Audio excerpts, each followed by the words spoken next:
Hi viewers. ఇంకా next మనం stock market బేసిక్స్లో second topic కనుక తీసుకున్నట్లయితే స్టాక్స్ని రకరకాల పేర్లతో ఉదహరిస్తూ ఉంటారు. వాటి గురించి కొంత కన్ఫ్యూజన్స్ కొత్తగా వచ్చిన ఇన్వెస్టర్స్కి ఉంటాయి. వాటిని మనం క్లారిఫై దిశగా మనం చూద్దాము. ముఖ్యంగా మనం ఈరోజు మాట్లాడుకునే షేర్స్ ఏదైతే టాటా స్టీల్, టాటా మోటార్స్, ఈ షేర్స్ గురించి ఏదో మాట్లాడతాం. ఏ షేర్ అయినా కావచ్చు, రిలయన్స్ కావచ్చు, లేకపోతే ఇన్ఫోసిస్, ఇవన్నీ వీటిని కామన్ స్టాక్ అంటారు. కామన్ స్టాక్ అంటే జనరల్గా అందరూ ఇన్వెస్టర్స్ పార్టిసిపేట్ చేసే స్టాక్ మార్కెట్లో పార్టిసిపేట్ చేసే షేర్స్ అన్నిటిని కామన్ స్టాక్స్ అంటారు. అట్లాగే ఈ కామన్ స్టాక్స్ కాకుండా ప్రిఫర్డ్ స్టాకు, అలాగే ప్రిఫర్డ్ షేర్స్ అని కొన్ని ఉంటాయి.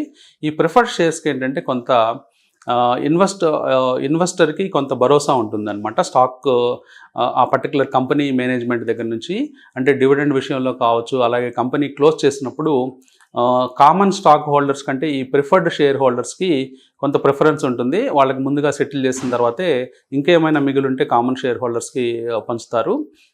కాబట్టి ఈ ప్రిఫర్డ్ షేర్స్ వాళ్ళకి డివిడెండ్ విషయంలో కూడా కొన్ని స్టాండర్డ్ ప్రొసీజర్స్ ఉంటాయి. అంటే కామన్ ఇన్వెస్టర్స్కి డివిడెండ్ ఇవ్వని టైంలో కూడా ఈ ప్రిఫర్ షేర్ హోల్డర్స్కి డివిడెండ్ ఇచ్చే అవకాశం ఉంటుంది. ఈ డివిడెండ్ అంటే బేసిక్గా ఒక కంపెనీ ప్రతి సంవత్సరం వాళ్ళకు వచ్చిన లాభాల్లో కొంత పంచుకోవడం అనమాట. అంటే షేర్ హోల్డర్స్ అందరూ పంచుకునే ఆర్థిక వనరునే మనం డివిడెండ్ అంటుంటాం. సో ఈ డివిడెండ్ విషయంలో ప్రిఫర్ షేర్ హోల్డర్స్కి కొంత ఎక్కువ ప్రిఫరెన్స్ ఉంటుంది. కానీ సాధారణ ఇన్వెస్టర్స్కి ఈ మధ్యకాలంలో ప్రిఫర్ షేర్స్ ఎప్పుడు ఏ కంపెనీ కూడా ఆఫర్ చేయటం లేదు.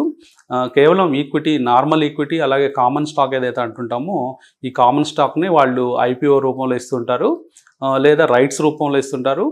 ఇంకా ఐపీఓ షేర్స్, ఇప్పుడు ఐపీఓ అనే టాపిక్ వచ్చింది కాబట్టి ఐపీఓ స్టాక్స్ గురించి మనం మాట్లాడినట్లయితే ఇనిషియల్ పబ్లిక్ ఆఫరింగ్ అంటే మొట్టమొదటిసారిగా స్టాక్ మార్కెట్లో లిస్ట్ చేసే ముందు కంపెనీలు ఇలాంటి వాళ్ళ షేర్స్ని కామన్ పీపుల్కి, పబ్లిక్కి వాళ్ళు ఇస్తూ ఉంటారు. అలాంటి ఆఫరింగ్నే ఇనిషియల్ పబ్లిక్ ఆఫరింగ్ అంటారు. అట్లాగే రైట్స్ అంటే ఆల్రెడీ ఎగ్జిస్టింగ్ షేర్ హోల్డర్స్కి మరిన్ని షేర్లు మార్కెట్ ధర కంటే తక్కువగా, మార్కెట్ ధర కంటే దాదాపుగా సగం రేటుకి 1/4 రేటుకి కూడా కొన్నిసార్లు షేర్స్ ఇస్తూ ఉంటారు. కాబట్టి రైట్స్ అనేది కేవలం ఎవరైతే షేర్ హోల్డర్స్ ఉంటారో వాళ్ళకి మాత్రమే ఆ రైట్స్ ఉంటాయి, మిగతా వాళ్ళకి ఆ రైట్స్ ఉండవు. కాబట్టి ఈ విషయాలు మనం గుర్తుంచుకోవాలి. ముఖ్యంగా ఐపీఓ షేర్ అనేది ఒకసారి లిస్ట్ అయిన తర్వాత 1 సంవత్సరం కాలం పాటు ఐపీఓ షేర్స్గా పిలువబడుతుంటాయి. తర్వాత అవి కామన్ కేటగిరీలో ఐపీఓ స్టాక్స్ కాకుండా మామూలు కామన్ కేటగిరీలో పిలుస్తూ ఉంటారు. ఇంకా వివిధ రకాల కేటగిరీలు కనుక మనం చూసినట్లయితే లార్జ్ క్యాప్ స్టాక్స్, అట్లాగే small cap stocks, mid cap stocks, micro cap stocks అని పిలువబడుతూ ఉంటాయి. అంటే స్టాక్ ఒక మార్కెట్ క్యాపిటలైజేషన్, అంటే మార్కెట్లో ఉన్న ధర, అంటే ఒక షేర్ ప్రైస్ ఎంత ఉంటుందో దాన్ని నెంబర్ ఆఫ్ షేర్స్తో కనుక మల్టిప్లై చేసినట్లయితే వచ్చే మార్కెట్ మొత్తం ధరని, అంటే ఆ కంపెనీ ఒక మొత్తం మార్కెట్ ధరని కనుక మనం చూసినట్లయితే దీన్ని మార్కెట్ క్యాపిటలైజేషన్ అంటారు. దాన్ని బేస్ చేసుకొని షేర్స్ని కేటగరైజ్ చేస్తే మనకి లార్జ్ క్యాప్ స్టాక్స్, అట్లాగే small cap stocks, mid cap stocks, అట్లాగే మైక్రో క్యాప్ స్టాక్స్ అని పిలువబడుతుంటాయి. ఈ రోజున కనుక దీనికి ఒక ఫిక్స్డ్ లైన్ ఏం లేదు. దేన్ని లార్జ్ క్యాప్ అనాలి, దేన్ని మిడ్ క్యాప్ అనాలి, స్మాల్ క్యాప్ అనాలి. ప్రస్తుతం ఉండే మార్కెట్లో ఉండే స్టాక్స్ని కేటగరైజ్ చేసుకొని ఒక ఏబిసిడి అనాలిసిస్ చేసుకున్నట్లే. సో ప్రస్తుతం ఒక 10,000-15,000 కోట్ల రూపాయలు పైబడిన వాల్యూ ఉన్న కంపెనీస్ని లార్జ్ క్యాప్ స్టాక్స్ గాను, అట్లాగే 10,000 నుంచి 5,000 రూపాయల దాకా ఉన్న కంపెనీస్ని మిడ్ క్యాప్ స్టాక్స్, అట్లాగే 2,000 కోట్ల రూపాయలు లేదా 5,000 కోట్ల రూపాయలు ఉన్న స్మాల్ క్యాప్, అలాగే మైక్రో క్యాప్ అంటే 1,000 కోట్ల రూపాయల కంటే కింద ఉండే వాటిని మైక్రో క్యాప్ కంపెనీస్గా పిలువబడుతుంటాయి. సో ఇప్పుడు లార్జ్ క్యాప్ స్టాక్స్ మార్కెట్లో చాలానే ఉన్నాయి. అదే ఒక 25 సంవత్సరాల క్రితం మనం చూసినట్లయితే కేవలం 10,000 కోట్ల రూపాయల కంపెనీలు 1-2 కూడా ఉండేవి కాదు. అట్లాంటి టైంలో మనం లార్జ్ క్యాప్ డెఫినేషన్ మారిపోతూ ఉంటుంది. అట్లాగే భవిష్యత్తులో ఒక 20 సంవత్సరాల తర్వాత మళ్ళీ large cap, mid cap, small cap అనే మీనింగ్స్ మారిపోతూ ఉంటాయి. అప్పుడున్న బాస్కెట్ని బట్టి, అప్పుడున్న కంపెనీ సైజెస్ని బట్టి కొత్తగా ఆ నెంబర్స్ని ఫిక్స్ చేస్తూ ఉంటారు. కాబట్టి వీటిని large cap, mid cap, small cap, micro cap స్టాక్స్ని ఆయా మార్కెట్ క్యాపిటలైజేషన్ బట్టి మనం ఫిక్స్ చేయడం జరుగుతుంది. కానీ వేటిలో ఎక్కువ రాబడి వస్తుంది, వేటిల్లో తక్కువ రాబడి వస్తుంది, ఎక్కువ ప్రతిఫలం ఇస్తాయని మనం చూసినట్లయితే జనరల్గా mid cap small cap stocks ఎక్కువ రిటర్న్స్ ఇచ్చినప్పటికీ వాటిలో రిస్క్లు కూడా ఎక్కువ ఉంటాయి. కాబట్టి ఈ స్టాక్ సెలక్షన్ అనేది కొత్త ఇన్వెస్టర్స్ ముఖ్యంగా లార్జ్ క్యాప్స్లో ఇన్వెస్ట్ చేసుకోవడం బెటరు. ఈవెన్ తక్కువ రిటర్న్ వచ్చినప్పటికీ సేఫ్టీ అనేది ఎక్కువగా ఉంటుంది. తర్వాత మీరు మార్కెట్ని అర్థం చేసుకునే కొద్దీ మీరు మిడ్ క్యాప్ స్మాల్ క్యాప్ వైపు వెళ్ళొచ్చు. ఇంకా మిగతా కేటగిరీస్ కనుక మనం చూసినట్లయితే గ్రోత్ స్టాక్స్ అంటుంటారు, అట్లాగే వాల్యూ స్టాక్స్, అట్లాగే డివిడెండ్ ఈల్డ్ వచ్చే స్టాక్స్ని మనం గమనించవచ్చు. ఈ టర్మినాలజీ ఎక్కువ యూస్ చేస్తూ ఉంటారు. గ్రోత్ స్టాక్స్ అంటే కన్సిస్టెంట్గా ప్రతి సంవత్సరం మార్కెట్లో కొంత గ్రోత్ అనేది మనకు కనిపిస్తూ ఉంటుంది ఈ స్టాక్స్లో. అట్లాగే డివిడెండ్ ఈల్డ్ స్టాక్స్ మనం చూడొచ్చు. అంటే డివిడెండ్స్ ఇందాక మనం చెప్పుకున్నట్లు కంపెనీస్ పంచే డివిడెండ్స్ మనం ఈ షేర్ హోల్డర్స్కి ఎంత డివిడెండ్ ఈల్డ్ వస్తుంది అంటే కొన్ని స్టాక్స్ దాదాపుగా 5 నుంచి 6%, 6 నుంచి 8% డివిడెండ్ ఈల్డ్ వచ్చే స్టాక్స్ కూడా మనం మార్కెట్లో గమనించవచ్చు. అట్లాంటి స్టాక్స్ని మనం డివిడెండ్ ఈల్డ్ స్టాక్స్ అంటాము. ఈ గ్రోత్ స్టాక్స్కి డివిడెండ్ ఈల్డ్ స్టాక్స్కి కొంత తేడా ఉంటుంది. అంటే మెయిన్గా గ్రోత్ వచ్చే స్టాక్స్ కంపెనీ పర్ఫార్మెన్స్ ఎక్కువగా ఉంటుంది, వాళ్ళు డివిడెండ్ ఎక్కువ ఇవ్వకపోవచ్చు. అంటే వాళ్ళు కంపెనీ సంపాదించిన మనీని కూడా ఫర్దర్గా కంపెనీ గ్రోత్కే ఉపయోగిస్తూ ఉంటారు.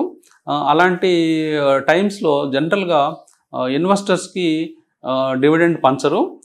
సో కంపెనీయే ఆ ఫండ్స్ని ఇంకా బెటర్గా యూజ్ చేయొచ్చు అనే ఉద్దేశంతో వాళ్ళు గ్రోత్ మీద దృష్టి పెడుతూ ఉంటారు. సో అలాంటి కంపెనీస్లో ఇన్వెస్ట్ చేస్తే ఇన్వెస్టర్స్కి ఎక్కువ రిటర్న్ వచ్చే అవకాశం ఉంటుంది. అట్లాగే వాల్యూ స్టాక్స్ ఉంటాయి. వాల్యూ బేస్డ్ స్టాక్స్ మనం తీసుకున్నట్లయితే ఈ కంపెనీస్లో గ్రోత్ పెద్దగా ఉండదు. స్టడీ సేల్స్, అట్లాగే లాస్ట్ 10 years నుంచి స్టడీగా ఒకే సేల్ నెంబర్ దాదాపుగా ఫర్ ఎగ్జాంపుల్ ఒక కంపెనీ 5,000 కోట్ల రూపాయలు సేల్ చేస్తుంటే గత 10 సంవత్సరాల నుంచి 5,000 కోట్ల రూపాయల సేల్ మాత్రమే ఉంటుంది. ప్రాఫిట్స్ కూడా వాళ్ళు స్టడీగా 250 కోట్లు 300 కోట్లు సంపాదిస్తుంటే అదే ప్రాఫిట్ కనిపిస్తూ ఉంటుంది. వీటిని వాల్యూ స్టాక్స్ అంటారు. అంటే వీళ్ళకి పెద్దగా గ్రోత్ ప్రాస్పెక్టస్ ఆ కంపెనీస్లో కనిపించవు. కేవలం ఆ కంపెనీలో వాల్యూస్, లేకపోతే ల్యాండ్ బ్యాంక్ ఉండటం, బుక్ వాల్యూ ఉండటం, ఇట్లాంటి విషయాలే మనం గమనించవచ్చు. సో ఇట్లాంటి వాల్యూ స్టాక్స్లో స్టాక్ పర్ఫార్మెన్స్ కూడా పెద్దగా కనిపించదు. అంటే ఒక స్టడీ రిటర్న్ అనేది స్టాక్స్లో ఉండదు. అంటే ఈ వాల్యూ స్టాక్స్ ఎప్పుడన్నా అన్లాక్ అయ్యి అవి మళ్ళీ గ్రోత్ స్టాక్స్గా మారితే మినహాయించి వీటిలో పెద్దగా రిటర్న్ కంపారిటివ్గా గ్రోత్ స్టాక్స్తో కంపేర్ చేస్తే వాల్యూ స్టాక్స్లో రిటర్న్ కొంచెం తక్కువ వస్తుంది, కానీ సేఫ్టీ ఎక్కువ ఉంటుంది. గ్రోత్ స్టాక్స్లో ఏంటంటే ఎప్పుడైనా కానీ సడన్గా 1 సంవత్సరం గ్రోత్ కానీ 2 సంవత్సరాల గ్రోత్ కనుక ఆగిపోయిన పక్షంలో ఆ గ్రోత్ స్టాక్స్ ఒకేసారి పడిపోవటం మనం గమనిస్తూ ఉంటాము. అంటే ఇక్కడ రిస్క్ రివార్డ్ అనేది చూసుకోవాలి. అంటే ఇన్వెస్టర్స్ మనం ఎంత రిస్క్ చేద్దాము, ఎంత రిటర్న్ మనం పొందుదాం అనేది మీరు ప్లాన్ చేసుకోవాలి. అంటే మీరు కన్జర్వేటివ్ ఇన్వెస్టర్ అయినట్లయితే వాల్యూ స్టాక్స్లో ఇన్వెస్ట్ చేసుకోవడం బెటరు. అట్లాగే మీరు అగ్రెసివ్ ఇన్వెస్టరు అంటే ఎక్కువ రిటర్న్ కోసం మీరు చూస్తున్నట్లయితే గ్రోత్ స్టాక్స్ వైపు వెళ్ళటం బెటరు. స్టడీ ఇన్కమ్ రావాలి అంటే ప్రతి సంవత్సరం కొంత ఇన్కమ్ మన ఇంటికి రావాలి. ఆ ఇన్కమ్ని మనం యూజ్ చేయాలనుకున్నప్పుడు మీరు డివిడెండ్ ఈల్డ్ స్టాక్స్ వైపు దృష్టి పెడితే మంచిది. ఇండియాలో మనం డివిడెండ్ ఈల్డ్ స్టాక్స్ కనుక చూసుకున్నట్లయితే పిఎన్బి గిల్ట్ కానీ, అలాగే కోల్ ఇండియా, రూరల్ ఎలక్ట్రిఫికేషను, అలాగే మనకి పవర్ ఫైనాన్స్ కార్పొరేషన్, ఇట్లాంటి కంపెనీస్ అన్నీ కూడా హై డివిడెండ్ ఈల్డ్ ఇస్తూ ఉన్నాయి. దాదాపుగా మీకు బ్యాంక్ ఇంట్రెస్ట్ కంటే ఎక్కువ డివిడెండ్ ఈల్డ్ ఈ స్టాక్స్లో మీకు కనిపిస్తూ ఉంటాయి. కాబట్టి మీరు హై డివిడెండ్ కావాలనుకున్నప్పుడు, అట్లాగే స్టడీ ఇన్కమ్ మీకు ఇయర్లీ కావాలనుకున్నప్పుడు అలాంటి ఇన్కమ్ అలాగే డివిడెండ్ ఈల్డ్ వచ్చే స్టాక్స్ వైపు దృష్టి పెట్టడం మంచిది. అలాగే మీరు సేఫ్గా ఉండాలి. నా స్టాక్ పర్ఫార్మెన్స్ అంటే పైకి పెరగకపోయినా పర్వాలేదు కానీ లాస్ రాకూడదు అనుకున్నప్పుడు వాల్యూ కైండ్ ఆఫ్ స్టాక్స్ మీద, వాల్యూ ఉండే స్టాక్స్, వాల్యూ స్టాక్స్ అనే పిలువబడే స్టాక్స్ మీద దృష్టి పెట్టడం మంచిది. లేదు నాకు మంచి రిటర్న్ రావాలి అంటే నేను కొంచెం అగ్రెసివ్ టైప్ ఆఫ్ ఇన్వెస్టింగ్లోకి వెళ్ళాలి, ఎక్కువ రిటర్న్ రావాలి అనుకున్నప్పుడు గ్రోత్ స్టాక్స్ మీద దృష్టి పెట్టడం మంచిది. ఇంకా ఫర్దర్గా మనం ఇంకా వేరే కేటగిరీస్ కనుక చూసినట్లయితే సైక్లికల్ స్టాక్స్ అని, నాన్ సైక్లికల్ స్టాక్స్ అని కొన్ని కేటగిరీస్గా పిలుస్తూ ఉంటారు. ఈ సైక్లికల్ స్టాక్స్ అంటే ఎకానమీ బాగున్నప్పుడు ఈ స్టాక్స్ బాగా పర్ఫామ్ చేస్తూ ఉంటాయి. అట్లాగే ఎకానమీ వీక్ అయ్యే కొద్దీ ఈ స్టాక్స్ మళ్ళీ వీక్ అవుతూ ఉంటాయి. ఈ గ్రూప్స్లో మనం ముఖ్యంగా మెటల్ స్టాక్స్ చూడొచ్చు. అట్లాగే షుగర్ స్టాక్స్, ఎయిర్లైన్ ఇండస్ట్రీలో ట్రావెల్ ఎక్కువయ్యే కొద్దీ ట్రావెల్ ఎక్కువ ఉండేటప్పుడు ఎయిర్లైన్ స్టాక్స్, ఇట్లా స్టాక్స్ సైక్లికల్గా మారుతూ ఉంటాయి. ఇలాంటి సైక్లికల్ స్టాక్స్ ఆ పర్టికులర్ సీజన్స్లోనే బాగా పర్ఫామ్ చేస్తూ ఉంటాయి. తర్వాత ఒకసారి సైకిల్లోంచి మళ్ళీ ఎకానమీ వీక్ అవటం, తర్వాత ఆ పర్టికులర్ సెక్టర్ వీక్ అవటం, ఆ పర్టికులర్ సెక్టర్ డిమాండ్ లేకపోవడం, ఇట్లాంటివి జరిగినప్పుడు మళ్ళీ ఆ స్టాక్స్ కొంచెం వీక్ అవుతూ వీక్గా ట్రేడ్ అవుతూ ఉంటాయి. వీటిని అన్నింటినీ సైక్లికల్ స్టాక్స్ అంటారు. ఇంకా నాన్ సైక్లికల్ స్టాక్స్ అంటే ఈ స్టాక్స్కి పెద్దగా ఎకనామికల్గా సైకిల్స్తో ఇంపార్టెన్స్ పెద్దగా ఉండదు.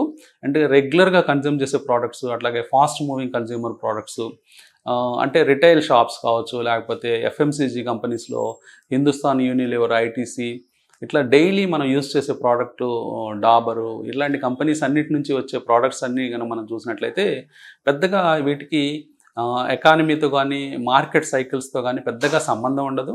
కాబట్టి ఇట్లాంటి స్టాక్స్లో ఇన్వెస్ట్ చేస్తే స్టడీ రిటర్న్స్, సేఫ్ రిటర్న్స్ వచ్చే అవకాశాలు ఉన్నాయి. వీటిని సేఫ్ స్టాక్స్ కూడా అంటుంటారు. కాబట్టి మీరు ముఖ్యంగా చూడాల్సింది ఏంటంటే ఇట్లాంటి సేఫ్ స్టాక్స్, నాన్ సైక్లికల్ స్టాక్స్లో కనుక మీరు ఇన్వెస్ట్ చేసినట్లయితే మీకు మంచి ప్రతిఫలం వచ్చే అవకాశం ఉంటుంది. ఈ సైక్లికల్ స్టాక్స్ ఏంటంటే టైమింగ్ చేయాల్సి ఉంటుంది మార్కెట్లో పర్టికులర్ టైంలోనే మీరు ఇన్వెస్ట్ చేసినట్లయితే ఈ సైక్లికల్ స్టాక్స్లో లాభాలు వస్తాయి. మళ్ళీ ఈ సైకిల్ ఎప్పుడు ఎండ్ అవుతుందో తెలియదు, మళ్ళీ ఎగ్జిట్ కూడా టైమింగ్ చేయాల్సి ఉంటుంది. ఇలాంటి టైమింగ్ చేయాల్సిందంటే కొంచెం ఎక్స్పర్టైజ్ మార్కెట్ మీద ఎక్కువ ఉన్నప్పుడే మీరు సైక్లికల్ స్టాక్స్లోకి ఎంటర్ అవ్వండి. అట్లాగే నాన్ సైక్లికల్ స్టాక్స్ అయితే మీరు ఎనీ టైం ఏ మార్కెట్ ఎలాంటి అవస్థలో ఉన్నా కానీ, ఎలాంటి పరిస్థితుల్లో ఉన్నా కానీ ఎకానమికల్ కండిషన్స్తో సంబంధం లేకుండా ఈ స్టాక్స్ పెరుగుతూ ఉంటాయి. అట్లాగే ఈ స్టాక్స్లో మంచి రిటర్న్స్ వస్తూ ఉంటాయి. కాబట్టి నాన్ సైక్లికల్ స్టాక్స్లో మీరు పెట్టుబడులు పెట్టుకోవడానికి అనువుగా ఉంటాయి. అట్లాగే రిటర్న్ కూడా ఎక్కువగా మీరు ఆశించవచ్చు. ఈ 2 కేటగిరీలని, సైక్లికల్ స్టాక్స్ని అట్లాగే నాన్ సైక్లికల్ స్టాక్స్ కాకుండా ఇంకా ఫర్దర్గా మీరు మార్కెట్లో అయిన టర్మినాలజీ స్టాక్స్ మీద బ్లూ చిప్ స్టాక్స్ అంటారు. అంటే బ్లూ చిప్ స్టాక్స్ అంటే కొంచెం ప్రీమియం ఎక్కువ ఉంటుంది. అంటే గ్యారంటీడ్ గ్రోత్ ఉంటుంది ఆ పర్టికులర్ స్టాక్స్లో. గ్యారంటీడ్ గ్రోత్ ఉండి మంచి రిటర్న్స్ ఎవ్రీ ఇయర్ ఇచ్చే కంపెనీస్ కొన్ని ఉంటాయి. అంటే లైక్ ఏషియన్ పెయింట్స్ కావచ్చు, పిడిలైట్ ఇండస్ట్రీస్ కావచ్చు. ఇలాంటి కంపెనీస్కి గ్రోత్ స్టోరీ ఆగదనమాట. అట్లాంటి వాటిని బ్లూ చిప్ స్టాక్స్ అంటారు. ఈ బ్లూ చిప్ అనే నేమ్ ఎందుకు వచ్చిందంటే జనరల్గా క్యాసినోస్లో మనం క్యాష్ ఇచ్చినప్పుడు ఇచ్చే చిప్స్లో బ్లూ అనే కలర్ ఉండే చిప్స్ హైయెస్ట్ కాస్ట్లీ చిప్స్ ఉంటాయి. అట్లాగే ఈ బ్లూ చిప్ స్టాక్స్ కూడా చాలా కాస్ట్లీగా ఉంటాయి. అంటే ఈ పీఈ రేషియో అనేది మనం ఫర్దర్గా నెక్స్ట్ డిస్కస్ చేద్దాం. ఈ పీఈ రేషియోస్ ఎక్కువగా ఉండి కాన్స్టెంట్ గ్రోత్ ఉండే వాటికి జనరల్గా PE ratios average PE ratios కంటే ఎక్కువగా ఉంటాయి. అంటే 40-50 పీఈ రేషియోస్ కూడా డిమాండ్ చేస్తూ ఉంటాయి. అంటే నెస్లే కంపెనీ కావచ్చు, మనం చూసినట్లయితే ప్రీమియం బ్రాండ్స్, మీరు ఫార్మాలో మంచి అబాట్ అనే ఒక కంపెనీ కావచ్చు. ఇట్లాంటి కొన్ని కంపెనీస్, అలాగే పిడిలైట్, ఏషియన్ పెయింట్స్, ఇట్లాంటివన్నీ బ్లూ చిప్ కంపెనీస్గా పిలువబడుతూ ఉంటాయి. ఎప్పుడు ప్రీమియంలో ఉంటాయి. అంటే మీరు కొనడానికి అంటే భయం వేస్తూ ఉంటుంది. అంటే ఈ స్టాక్స్ ఇంత వాల్యూ పెట్టి కొనాలా అనిపిస్తూ ఉంటుంది. కానీ ఆ ప్రీమియం ఎప్పుడు అలా మెయింటైన్ అవుతూనే ఉంటుంది ఈ బ్లూ చిప్ కంపెనీస్లో. అట్లాగే స్టాక్స్ పర్ఫార్మెన్స్ కూడా మీకు ఎప్పుడు పాజిటివ్ రిటర్న్స్ ఇస్తూ ఉంటాయి.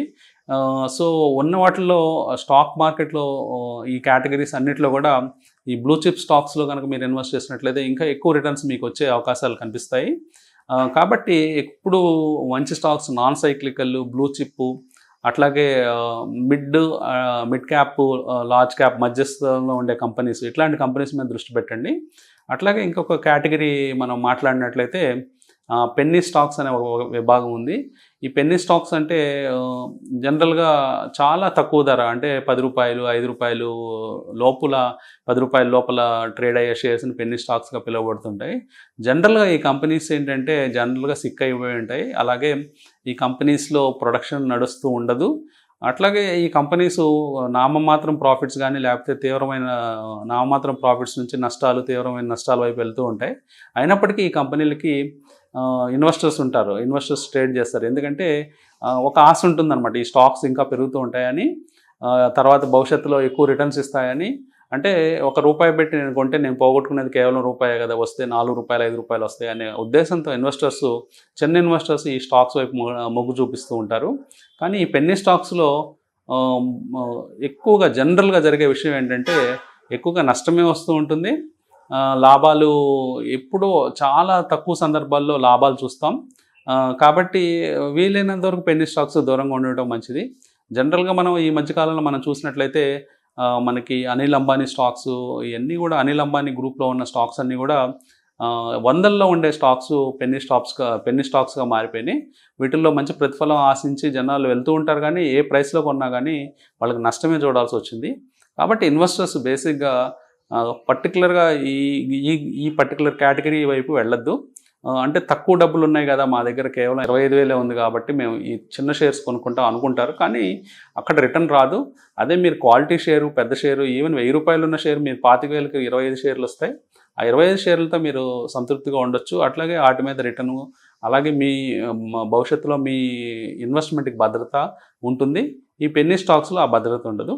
అట్లాగే రాబోయే ఎపిసోడ్స్లో మనం మరిన్ని స్టాక్ మార్కెట్ బేసిక్స్ గురించి మాట్లాడుకుందాం. Thank you.